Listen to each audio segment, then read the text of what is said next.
So, welcome to Libas City mga kasla. Ngayong araw ng Huwebes, may nakuha na po tayo mga iba't ibang klaseng isda na pwede mong prituhin.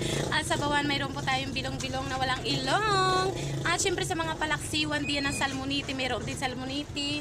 At may iba't ibang klase ring isda na dalagang bukid. Yan ang po dalagang bukid natin. At ating putihan ng mga isda na ngayong araw ng Huwebes dito sa ating Libas ng Rojas City. Yan po yung ating mga isda. So may ice na po tayo mga isda. Ito yung ice natin. Ilalagay natin doon sa cheese. So ayusin natin yan para i-deliver natin sa ating mga customer. Ngayong araw ng Huwebes mga kaisdan. Samahan nyo naman ako mag-ikot at mag-deliver.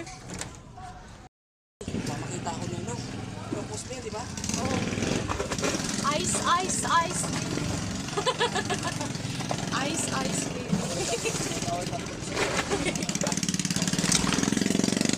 So guys, samahan nyo naman ako mag-rumble to rumble ng